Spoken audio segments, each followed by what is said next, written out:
Today, on Wildlife Nation Expedition Florida, we meet two incredible creatures that make their homes beneath our feet. The gopher tortoise. My gosh, Mr. Tortoise. And the burrowing owl. And this is kind of all they get, this little postage stamp. And later, we peer into the cultural world of the Miccosukee Tribe of Indians of Florida and go fishing the traditional way. Living off the landscape makes you pay attention to what's going on in the environment. I'm Jeff Corwin. Wildlife Nation is dedicated to conserving the natural wonders of North America. And now, we're teaming up with the Miccosukee Tribe of Indians of Florida to safeguard the vibrant wilderness of the Sunshine State. We'll explore this region's diverse landscapes and extraordinary creatures as we work alongside the passionate conservationists dedicated to protecting them.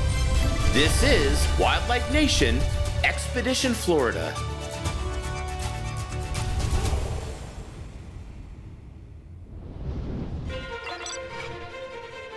Today, I'm in Miami with an amazing but threatened burrowing reptile. The gopher tortoise is a keystone species that has been here for eons. They excavate deep burrows, which become home for over 300 distinctive species.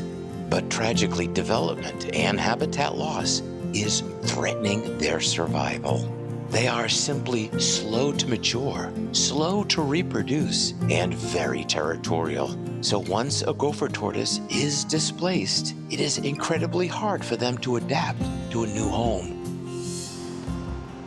So that's why I'm transporting a car full of displaced tortoises to a pine rockland preserve, where my good friend Dr. Frank Ridgely from Zoo Miami and Randall Osceola, a member of the Miccosukee Tribe. Hey, What up? I come with gifts and tribute.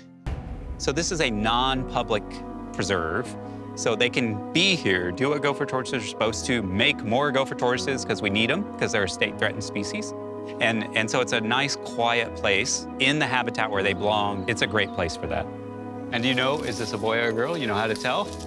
Isn't it like with the belly if it's rounded? Uh-huh. Yes. So? Yeah, exactly. Is she a lady? Yep, Yeah. she. It's a she. I love gopher tortoises. I mean, they're hilarious. They have super big personalities. Each one is different. And they're just fun to watch. And they do so much for the ecosystems, though, too. So they're very important from an ecological standpoint. So one of the things I always check is I check for microchips in case they already have one. And I do not think it does. So we're going to give this one a permanent identification by putting a little microchip, just like you do for your dog or cat. And then we always know who this tortoise is. We're just gonna wash this armpit a little there. This is a disinfectant. And that's it. Now let me confirm. There you go. Oh. Now she's Miss 875. So what else do we need, Frank? We're gonna give her little external identification tags on the front and the back. We affectionately call them license plates. So if we see her go past camera traps or she was able to escape somehow, we'll know exactly who it is. Randall, for you, what do you like about being able to do something like this? Being so close to home on the reservation, and it makes me kind of sad to know that a lot of natural habitats for her and the rest of them aren't really around here anymore due to overdevelopment and climate crisis. But I'd like to know that they're still here, so it gives me a little bit of hope to know that maybe we'll make it too. Yeah, it's hope. I mean, Frank, there is hope. Yeah, I mean, tortoises were gone for a long time from this preserve. So this is helping solve two problems at once. We're bringing gopher tortoises back, and all these other species benefit. We wand each tortoise to see if it has a pit tag. And if they don't, we give them one. Then we attach a tiny little license plate. Now, finally, they're ready to go to their new home. Have a long life and have lots of babies. Make lots of little baby tortoises. All right. She'll have that chance right here in her new sanctuary. She's like, I must escape. I'm being food. Coming up, we hit the field with radio telemetry. That's where he calls home. He's out running around.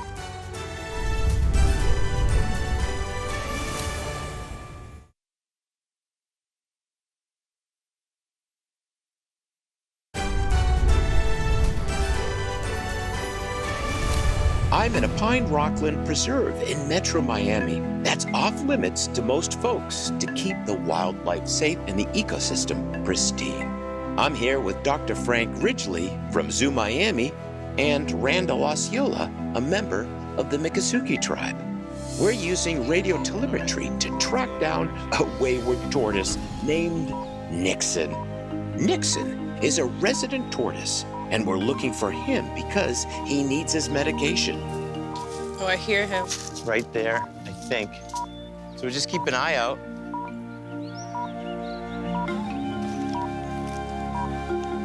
That's where he calls home. He's out running around, so we have to listen to the tracker. This vital preserve was protected by my friends at the Miami-Dade Environmentally Endangered Lands, or the EEL program. Without the work of EEL, this would just be another parking lot.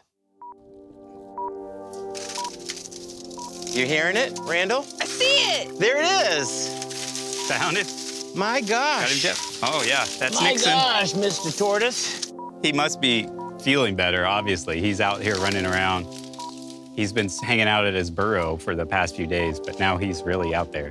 So you can hear that signal beeping. That was coming from right here. This is the transmitter right here. Correct. This antenna. And we know this is number 0012. He's already lost one license plate up front. So what's going on with this tortoise? So this tortoise has a little signs of some upper respiratory disease that's caused by a certain organism called mycoplasma.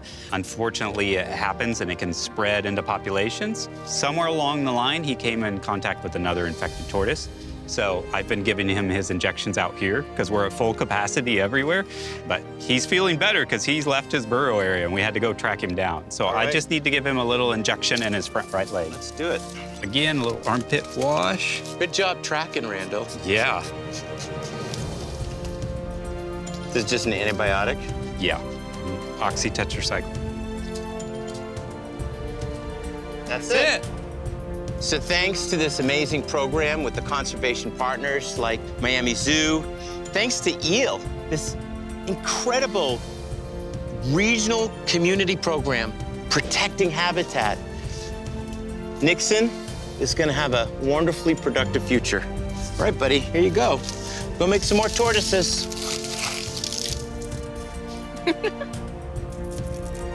Good luck.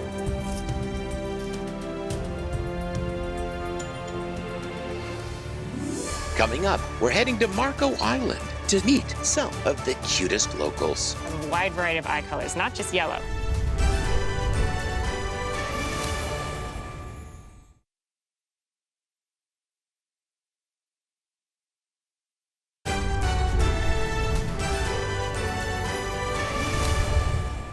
Today, I'm in Marco Island, a popular tourist destination on Florida's Gulf Coast. The island is home to a quirky creature called the burrowing owl.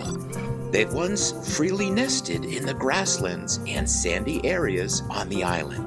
But as real estate gets scarce, they've had to adapt to a new suburban landscape. My friends, this is Brittany. She works with Audubon Western Everglades. They have so many important conservation projects, but they've dialed in on this incredible species right here, the burrowing owl. Definitely. They're a state-threatened species, so we're doing what we can to try to help provide habitat. But in the meantime, we're doing research, trying to ban these owls, track where they're going, how long they're living, and a lot of other important information. We're in this beautiful neighborhood, and this is kind of all they get. This little postage stamp of habitat. Great news, everyone in this neighborhood loves these owls. So what are we gonna do today? So this is a box trap. So we turn on the little device, they hear the owl call, and the owls will go right into this trap, hopefully, end up in the center, and then we will grab them out and put them in a bag to keep them calm. We know the female is inside this burrow, so we carefully place the trap at the entrance, hoping she's curious about the recorded call from a different male. Do we stay here? We're gonna leave because the male is up in that tree right now, and as soon as he hears the call, Oh my gosh, there he is right there. he may come down. So, Brittany, now, is this a natural burrow that they've created themselves? So this is actually what's called a starter burrow. So we have a program with the state and the city that helps owners that are willing to draw owls to their front yard. We dig a start of a burrow, and whether or not an owl comes to that property is up to each one. See that she's inside? She's in it. So we're gonna quickly Brittany, that was quick. put it in the bag to keep her calm. So you can hear she's squeaking because she's not very pleased right now because she has a brood, she has a family. But it's about information for conservation. We have Sophia. Have you enjoyed interning with Miccosukee Fish and Wildlife? Yeah, it's been one of the best experiences of my life. We document several important measurements, including her weight. 172 grams. So that's 172 raisins. She's fitted with a small identification band. This band plays a critical role in tracking owls over time, helping conservation researchers monitor their population trends. It's gonna go on its left leg, and this tool is exactly the same size of this band, so we're not harming the owl at all. It's really critical to research. And a lot of people wonder, does it bother them? Is it irritating? There's no discomfort. It's incredibly light. Weight is important to a bird when you need to create lift, right? So it's incredibly light, there's no discomfort, and they will stay on, in some cases, for the entire lifetime of the bird. And then we've got this visual band. This is J6. So you want to get that down, Sophia, J6. All right, so now we're gonna apply the field readable band. What has been the impact of rodenticides on owls here? Rodenticides have had a large impact on burrowing owls, specifically within all of Collier County. Rodenticides are deadly poisons meant to kill pests like rats. But they don't stop there. When an owl eats contaminated prey, they ingest the poison too. They can also feed it to their young. And for a species already struggling, it could be the nail in the coffin. Brittany, there's something else in here. Maybe rocks? What is it? Ah! Only two. That's the old Jeff you love. If we slow down, we give them a home, we protect the environment, this species will thrive. Coming up, we're going fishing the Miccosukee way. That's how we used to eat back in the day, a long time ago, before grocery stores, before the roads.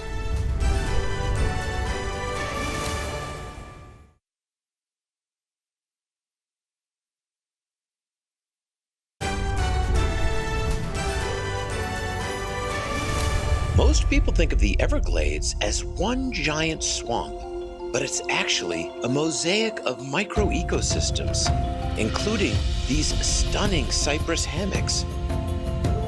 In Florida, cypress trees are protected due to their ecological significance, but the Miccosukee maintain access to them for cultural purposes. And we've come to harvest one for a traditional fishing method called gigging. Explain gigging.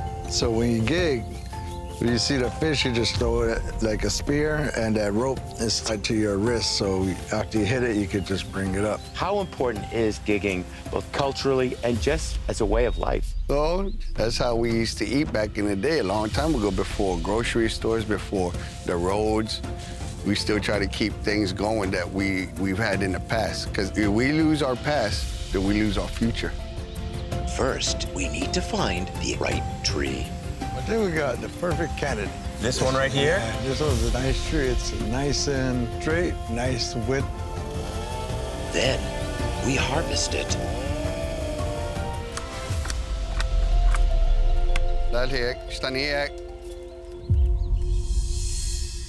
Back at the Miccosukee community, we shape the cypress wood into gigs by hand. What's your technique here? What are you trying to do, Hector? What I'm trying to do is even out the weight on the pole so it's easier to throw in the water. And why is this important? It's important because that's how we lived for hundreds and thousands of years. Do you want to try? Sure, I'll give it a try. Like this? Exactly. And hey, Jeff, and my son over there, He's the next generation. And why is that important, Joseph? It's important because I want them to have the same life that we live traditionally, like our old ways, and not forget our ancestors. Raylan, is that important to you? Someday when you're a father and you have kids, would you want them to experience this? Would you try to teach them this? Yeah, of course. They need to know all this stuff and know where we came from. We finish carving up the gigs, bringing one end to a point and fitting it with a fishing prong. The other side is where we attach the retrieving line. Then it's time to gig. While the Miccosukee work to keep their traditions alive, changes to the environment simply can't be ignored. Water levels are lower than normal, even for the dry season, due to the complex web of modern water management that shapes this ecosystem, a water management program that is often flawed. See how the water looks? It was never like that. It was always clear. We used to swim in here. We used to drink in here because we would go out there working, cutting logs and stuff, and we would just drink the water while we're out there because it's so clean. But now, can't even do that anymore. We have success. Got it, you got him. As a child, I grew up being taught how to gig fish. It's about providing food for your family, even as a child, and you only took what you need. If you got 2 or 3 fish and that was enough to feed your family, that was it. Also, too, living off the landscape makes you pay attention to what's going on in the environment. It makes you have to learn it because your life depends on it. And witnessing the next generation carry on this tradition instills a sense of hope.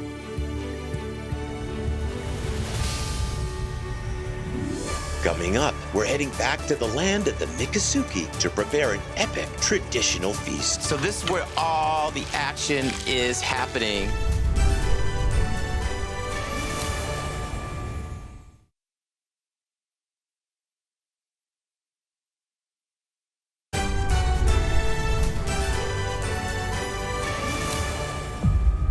I'm back with my friends, the Miccosukee Tribe of Indians of Florida, and we're about to prepare the ultimate local feast. So my friends, we have had a successful day. We harvested the gar, the Florida gar. This is a tough ornery fish. It's been living in Florida since there's been a Florida, one of the most ancient types of fishes on our planet. Betty, for the Miccosukee, this is a very important resource. It is because, you know, when I was growing up, gar was very plentiful, and we could just go out and harvest the gar. But over time, because of mercury getting into the fish, we had to limit our diet. So it's a very important resource for the tribe to invest in. Betty breaks down the fish into fillets, and then it's time to cook.